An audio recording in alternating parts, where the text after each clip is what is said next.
Croyez-moi, il faut prendre ces Lakers au sérieux désormais. En mars, j'ai vu un bilan de 15 victoires pour 2 défaites, le 4e net rating et la 6e attaque, et la 7e meilleure défense sur un mois complet. Et honnêtement, ça dure depuis plus longtemps. Ils jouent comme les patrons du basket mondial. Le plus effrayant pour moi, c'est que tout cela semble enfin durable. L'explication évidente s'appelle Luka Doncic. Son dernier mois était tout simplement ridicule, même pour un joueur de son calibre. Sur 17 matchs en mars, Luka tourne à 36,8 points, 7,9 rebonds et 7,4 passes à 63% de réussite.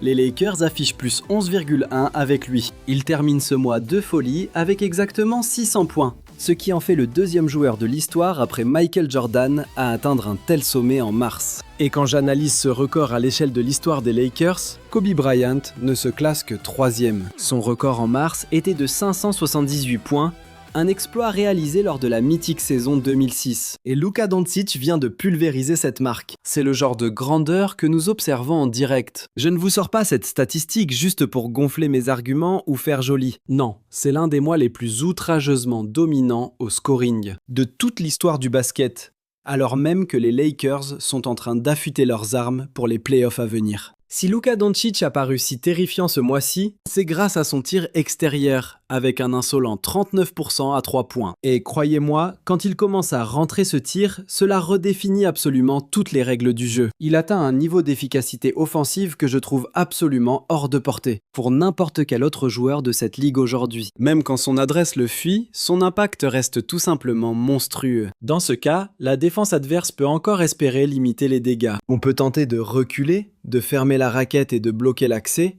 en le forçant à prendre des tirs compliqués en 1 contre 1. Mais quand son step back tombe dedans, tout s'ouvre. Les défenseurs sont obligés de monter d'un cran sur lui. Dès lors, il attaque le cercle, garde ses opposants dans son dos, slalom avec aisance à mi-distance, provoque des lancers et distribue des caviars parfaits pour ses coéquipiers démarqués. Je vous le garantis, l'attaque de ces Lakers devient tout simplement injouable.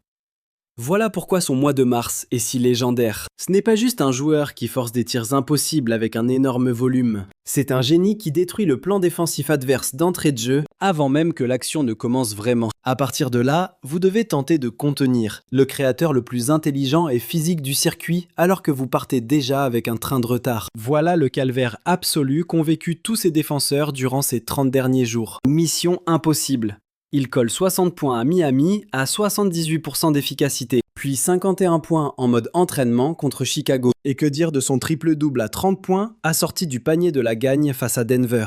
Actuellement, il sort sur une série de 3 matchs consécutifs à au moins 40 points. Voilà à quoi ressemble le quotidien d'un extraterrestre nommé Luka Doncic ces derniers temps. Un chef-d'œuvre insensé après l'autre. Et lors de son dernier match face aux Cavaliers, il a encore récidivé. Pour ce match contre Cleveland, je dois avouer que je ne savais pas du tout à quoi m'attendre. Deuxième soir de back-to-back pour les Lakers, avec un LeBron incertain à cause de son pied. Marcus Smart était toujours absent, et Cleveland n'est clairement pas un adversaire facile. Ils vont chercher les 50 victoires cette saison et s'imposer parmi les cadors de cette conférence Est. Mais surtout, la dernière fois qu'ils se sont affrontés, les Lakers s'étaient fait corriger de 30 points.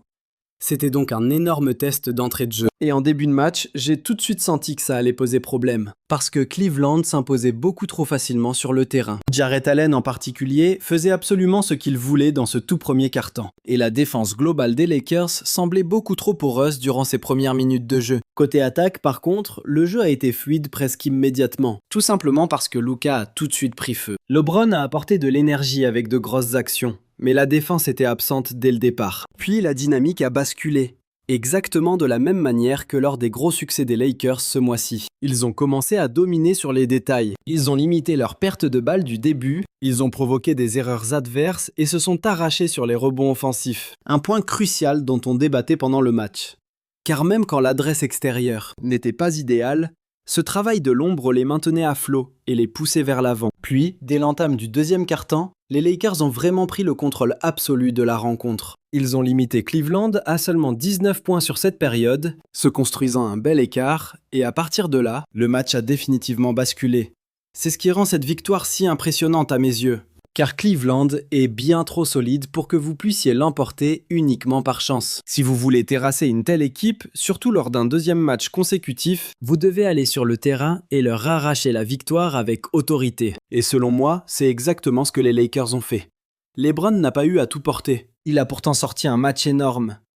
Et Rui Hachimura n'a presque rien raté. DeAndre Ayton a encore été monstrueux, tandis que Jake LaRavia offrait des minutes décisives de grande classe. Même Austin Reeves, dans un soir plutôt discret, a quand même fini avec 19 points au compteur. C'est typiquement le genre de victoire collective qui me fait voir ce groupe sous un autre angle. Et puis, il y a eu Luka Doncic. Parce qu'une fois que les Lakers ont calmé le jeu, le reste du match s'est résumé à le voir décoder la défense des Cavaliers, encore et encore. Dès le départ, ses tirs à 3 points rentraient. Et je sais que tout commence par là avec lui. Si son tir à 3 points en step back rentre d'entrée de jeu et que Cleveland n'a personne pour l'éteindre en 1 contre 1, en choisissant d'aligner Max Strus, votre défense se retrouve immédiatement grand danger dès l'entre-deux initial. Cleveland subissait déjà la pression.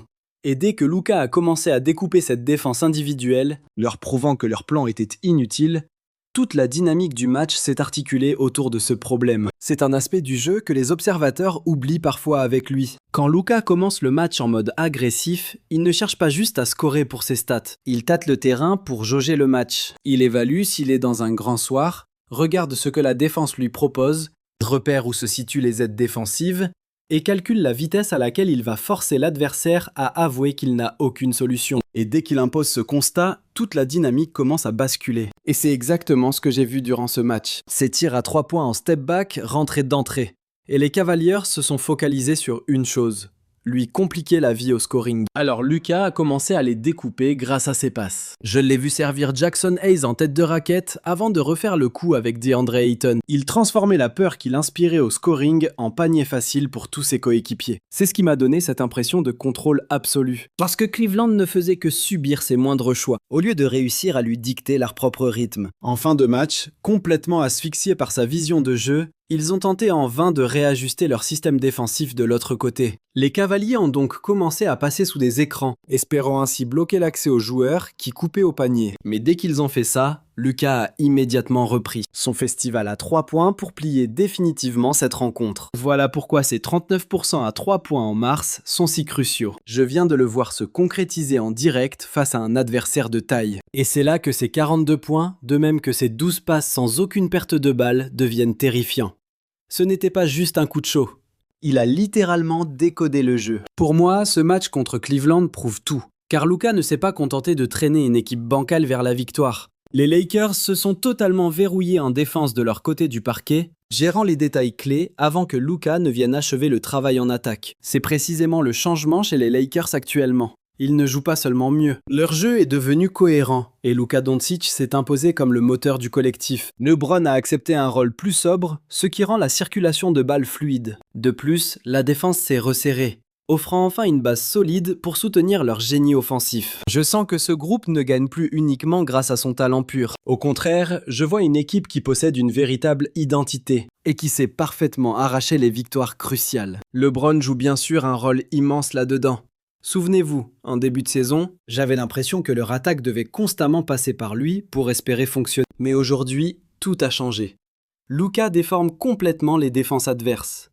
Austin Reeves a désormais le feu vert pour créer balle en main, ce qui permet ensuite à LeBron de surgir là où il excelle, plutôt que d'épuiser ses forces à pilonner une défense placée pour tenter de créer le moindre décalage. C'est un ajustement tactique colossal pour le collectif des Lakers, mais c'est encore plus vital pour LeBron, qui à 41 ans, n'a plus l'énergie pour porter l'attaque sur ses épaules à chaque action du match. J'adore cette version de lui qui vous détruit sereinement en s'économisant au maximum. Mais attention, j'annonce que les Lakers foncent droit vers un crash test, car leur calendrier va enfin les confronter à la grande question qui plane au-dessus d'eux depuis le début. Ils vont affronter Oklahoma City 2 fois au cours de cette semaine. C'est le baromètre idéal, sachant qu'en mars, j'ai eu la confirmation que les Lakers étaient vraiment forts. Mais ces 2 chocs vont enfin révéler leur véritable plafond, alors que la meilleure franchise de la ligue va se dresser devant eux. Plus tôt cette saison, je me rappelle de ce match à Oklahoma City. Sans LeBron, les Lakers ont pris l'eau. Une déroute complète, 121 à 92. Rien ne fonctionnait. Même Luka a vécu un calvaire sur le parquet. Et l'affaire était pliée avant même d'avoir commencé. Puis, pour leur deuxième affrontement, je les ai vus s'incliner de 9 points à domicile. Sauf que Shai Gilgeous-Alexander manquait à l'appel d'un côté et Luka de l'autre. Soyons honnêtes, nous n'avons toujours pas vu ces 2 équipes s'affronter directement, avec leurs meilleurs éléments, pour savoir ce que vaut réellement ce duel de titans. Et croyez-moi, c'est ce qui rend cette double confrontation passionnante. Ce n'est plus du tout la même équipe des Lakers qu'au premier match ridicule. L'attaque est devenue fluide, la défense est disciplinée, et je trouve que le rôle de LeBron en attaque est enfin cohérent. Et puis, Luka Doncic affiche une forme terrifiante. Mais côté Thunder, l'infirmerie est vide. J'ai vu Jalen Williams faire son grand retour. Avec le retour d'Isaiah Hartenstein, Oklahoma City reste la meilleure défense de toute la ligue, la meilleure équipe de la NBA. Et un groupe redoutable qui peut vous arracher le match des mains en seulement 5 minutes si vous relâchez votre attention. Pour moi, la priorité des Lakers reste inchangée par rapport à ce dernier mois. Il leur faut un grand Luka. Pas seulement sur les stats, mais un jeu propre, agressif et autoritaire, capable de bousculer la meilleure défense de la NBA. Il ne peut pas se permettre de gâcher des ballons bêtement sur le parquet, avec 6 ou 7 pertes de balles au compteur, en forçant des tirs impossibles sous la barre des 45% de réussite.